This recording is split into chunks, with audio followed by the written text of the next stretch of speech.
Hello friends, कैसे हैं आप सब। सो वेलकम बैक इन इत्तेफाक के लास्ट पार्ट में आप सब लोगों ने सुना कि मयंक पूरी तरह चिल्ला पड़ा था। एएसआई ने भी ताव में आकर बोला, मारेगा मुझे, मार कर दिखा, उठाकर लॉकअप में डाल दूंगा। लड़की ढूंढने के बजाय तेरी जमानत करवाती फिरेगी। शम्मी कुछ बोलने को हुई पर उससे बोला नहीं गया। तभी अशोक बोल पड़ा, बहुत उड़ रहे हो ना, ध्यान से, कहीं किसी चील या बाज ने झपट्टा भी मार दिया ना तो उड़ने के काबिल नहीं बचोगे। ऐसा ही जब तक कुछ कहता शम्मी बोली, तुम दोनों चुप हो गए। और अचानक से शम्मी ने अशोक की बाजू पकड़ ली और कोई कुछ समझ पाता। शम्मी बेहोश होकर नीचे गिरने लगी पर अशोक ने तब तक उसे संभाल लिया। कुर्सी पर बैठा उसे होश में लाने की कोशिश करने लगा। सांची बोले, हॉस्पिटल लेकर चले। अशोक ने शम्मी के पॉकेट से चाबी निकाल मयंक को देते हुए कहा, गाड़ी खोलो जल्दी। मयंक लगभग दौड़ते हुए आया। पीछे पीछे अशोक शम्मी को उठाए हुए था। उसके पीछे सांची। अशोक ने शम्मी को पीछे वाली सीट पर लिटाया। सांची उसे सहारा देती हुई साथ ही बैठी। अशोक ने गाड़ी स्टार्ट की। मयंक अपनी बाइक पे आगे आगे था। जब तक सब हॉस्पिटल पहुंचते शम्मी को हल्का हल्का होश आ गया था। शम्मी को एडमिट कर डॉक्टर ने उसे एग्जामिन करना शुरू कर दिया था। बाहर अशोक, मयंक और सांची इंतजार कर रहे थे। मयंक झल्ला कर बोला, 12 बज गए हैं, अभी तक रिपोर्ट नहीं लिखी गई हो और युक्ति पता नहीं कहाँ है, कैसी है। ऊपर से मैडम बेहोश हो गई है, लेट पर लेट होता जा रहा है। मयंक की बातें सुनकर अशोक बोला, मयंक, मुझे नहीं पता कि तुम्हें शम्मी से क्या प्रॉब्लम है, पर जो भी है इस वक्त उसे साइड में रखो। तुम मुझसे नाराज हो और तुमने ये मैसेज उस तक पहुंचा दिया है और इस बात को वो इग्नोर भी कर चुकी है, तो तुम भी इस बात को यहीं ख़त्म करो। तुम्हारी नाराज़गी दूर करने से ज़्यादा ज़रूरी युक्ति को ढूंढना है। एक बार युक्ति मिल जाए फिर चाहे जितनी मर्जी नाराज़गी जता लेना। मयंक थोड़ा झेप गया था, कुछ बोला नहीं तो सांची ने जवाब दिया, सॉरी सर, वो युक्ति की वजह से टेंस है इसलिए बोल गया। अशोक ने कहा, सिर्फ यही नहीं, हम सब टेंस हैं और शम्मी सबसे ज़्यादा है। दोनों के बीच लड़ाई हुई थी इसलिए वो गिल्टी भी फील कर रही है। तो प्लीज़ अब शम्मी से बात करना तो सोच समझ कर करना, क्योंकि अगर उसे गुस्सा आया तो तुम्हारी बदतमीजी पर शायद वो कुछ कहे ना, पर फिर वो हम सबको घर भेज देगी और जो करना होगा ना अकेले ही करेगी और तुम्हारी वजह से चढ़े गुस्से की भरपाई हम सब करेंगे। मैं उसे इस हालत में अकेला नहीं छोड़ सकता और हम चारों का साथ रहना ज़रूरी है अभी। So it's a request, please, ज़रूरी ना हो तो चुप ही रहो। मयंक धीरे से बोला, मैं ध्यान रखूँगा। चेकअप करने के बाद अशोक डॉक्टर से मिला तो डॉक्टर ने बताया कुछ सीरियस नहीं है, थोड़ी वीकनेस है। शरीर को एनर्जी चाहिए जो खाने से मिलती है। 2-3 दिन से प्रॉपर खाना नहीं खाया है, पेट खाली है। ऊपर से लिख कर गई है डिहाइड्रेशन, हाइपोटेंशन और बहुत सारी चीज़ें जिनकी वजह से बेहोश हो गई है। हमने ग्लूकोज लगा दिया है, ड्रिप ख़त्म हो जाए घर ले जा सकते हैं, तब तक इन्हें नारियल पानी और कुछ फ्रूट्स वगैरह खिला दीजिए। अशोक मिलकर बाहर आया। मयंक और सांची आपस में बहस कर रहे थे। उसे देख दोनों चुप हो गए। सांची ने पूछा, क्या कहा डॉक्टर ने? अशोक ने कहा, खाना न खाने की वजह से कमज़ोरी है, साथ ही डिहाइड्रेशन और बीपी लो है और शुगर लेवल भी डाउन है। ग्लूकोज चढ़ाया है, शाम तक डिस्चार्ज मिल जाएगा। मैं ज़रा शम्मी से मिल लूँ। ये कह के अशोक शम्मी से मिलने चला गया तो मयंक और सांची में फिर से वही बहस छिड़ गई। शम्मी की आंखें बंद देख अशोक ने पास खड़ी नर्स से पूछा, जो ड्रिप की छोटी बोतल में कुछ इंजेक्ट कर रही थी। उनसे पूछा कि ये बेहोश है क्या? नर्स ने जवाब दिया, नहीं, शायद नींद में है। तब तक शम्मी ने आंखें खोलते हुए कहा, मैं जाग रही हूँ। अशोक ने कहा, तुमने तो अपनी तबीयत खराब कर ली, अब क्या करें? कुछ नहीं हुआ है मुझे, अभी 10 मिनट में ड्रिप खत्म हो जाएगी, फिर चलती हूँ।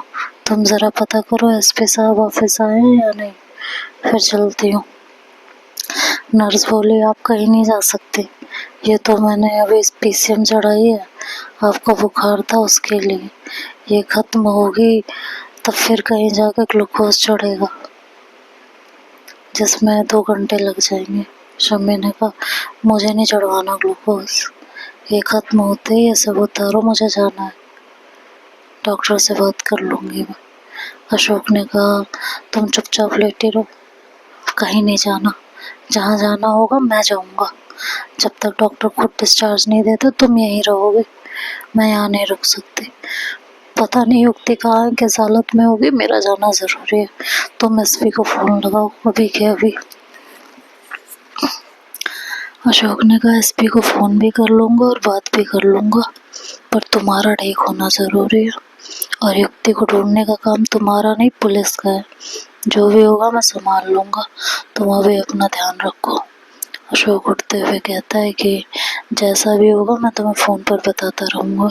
शम्मी ने कहा, नहीं, मैं भी चल रही हूँ। शम्मी ट्रिप लगाओ निकालने की कोशिश करती है, बस अशोक जबरन उसका हाथ पकड़ लेता है, डांटते हुए कहता है, क्या कर रही हो, दिमाग खराब है क्या, क्यों जिद कर रही हो, तुम्हारी तबीयत ठीक नहीं है, चलने को तैयार हो, फिर से बेहोश हो गई, तुम्हें फिर हॉस्पिटल लेकर दौड़ेंगे, फिर तो हो चुका युक्ति को ढूंढना, तो मैं संभालता फिरूंगा या पुलिस वालों से निपटूंगा, करूँ क्या?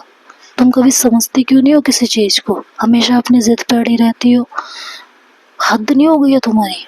शम्मी ने झल्लाते हुए कहा, तो क्या करूँ मैं? चुपचाप लेटो और सोचो क्या करना है, अभी के लिए मैं जाकर एसपी से मिलता हूँ, देखते हैं वो क्या करता है, मैं मयंक को साथ लेकर जा रहा हूँ, साची यही रहेगी। फिर जेब से गाड़ी की चाबी निकाल कर देता है, कहता है, गाड़ी यहीं खड़ी है, अगर मैं फ्री हुआ तो मैं आऊँगा, नहीं तो तुम गाड़ी ड्राइव कर ही लोगी, कोई दिक्कत हुई तो बताना, और हाँ, यहाँ से डिस्चार्ज होकर सीधी मेरे घर जाना, अपने फ्लैट पर नहीं, 2-3 दिन मेरे घर ही रहोगी। अब मैं निकलता हूँ, एसपी से बात करके जो भी होगा बताऊँगा, और अगर ज़रूरी लगा तो घोष अंकल से बात करूँगा, वो किसी न किसी से बात करके ज़रूर हेल्प कर पाएंगे। शम्मी ने कहा, कोई ज़रूरत नहीं उन्हें बीच में लाने की, जैसा भी होगा मुझे बताना, ज़रूरत पड़ी तो मैं नैना के पापा से बात करूँगी, वो भी मेरी हेल्प करेंगे। अब तुम निकलो यहाँ से, टाइम वेस्ट मत करो। अशोक चला जाता है। 15-20 मिनट बाद साची फ्रूट्स और नारियल पानी के साथ शम्मी के पास आती है, उसे ज़बरदस्ती नारियल पानी पिलाती है। दवाइयों के असर की वजह से शम्मी को नींद आ गई थी। इधर अशोक और मयंक दोनों एसपी से मिले। अशोक ने एसपी को पूरी बात बताई, साथ ही पुलिस स्टेशन के सारे इंसिडेंट और एएसआई का बिहेवियर भी, साथ ही वो कागज जिस पर सारी डिटेल्स लिखी हुई थी।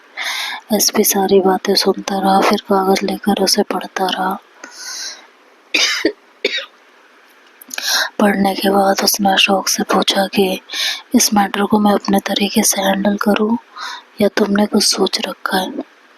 अशोक ने कहा, मेरे दिमाग में कुछ नहीं है, हमें ये भी नहीं पता कि लड़की कहाँ है, किस हालत में है, पहले पता तो चले कि उसके साथ हुआ क्या है।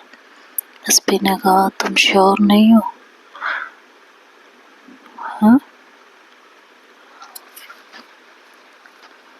उसने कहा, नहीं। तो उसने कहा, अच्छा, इस बात के लिए श्योर हो ना कि लड़की कहीं इधर उधर बिना बताए तो नहीं गई है? क्योंकि आजकल का यूथ ऐसा ही है, अपने मूड स्विंग के हिसाब से चलता है। अशोक ने कहा, नहीं, ये लड़की ऐसी नहीं है, she is enough mature and responsible, ये उस दिन प्रेस गई है और उसके बाद से किसी के साथ कोई कांटेक्ट नहीं है, ये तभी से गायब है। तो अब आप देखिए, जल्दी कुछ कीजिए। एसपी ने कहा ठीक है, तुम बाहर बैठो, मैं बाकी लोगों से भी मिल लूं और इस केस के लिए किसी को अपॉइंट करता हूँ। अशोक ने कहा जी ठीक है। अशोक ने बाहर आकर शम्मी को फोन मिलाया। फोन की रिंग सुन शम्मी की नींद टूटी। उसने फोन रिसीव किया। अशोक ने सारी बातें बताई। उसका हाल पूछकर फोन रख दिया। फोन बंद होने पर साची ने पूछा क्या हुआ, तो शम्मी ने उसे भी सारी बात बता दी। शम्मी और साची दोनों कुछ वक्त तक चुप रहे। दोनों के बीच थोड़ी ऑकवर्डनेस थी। कितनी अजीब बात थी ना। दोनों ही युक्ति के फ्रेंड थे। फ्रेंड नहीं, सॉरी, एक फ्रेंड थी एक गर्लफ्रेंड। देखा जाए तो दोनों ही युक्ति के करीब थे, सबसे ज्यादा करीब, लेकिन दोनों ही चुप थे। दोनों के बीच एक अजीब सी खामोशी थी। आखिर युक्ति कहाँ होगी, किस हाल में होगी, ये नेक्स्ट पार्ट में सुनेंगे। तब तक के लिए इस पार्ट को सुनिए, कमेंट करना ना भूलिएगा।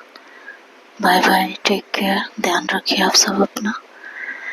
इसी के साथ इजाज़त लेती हूँ। Bye bye.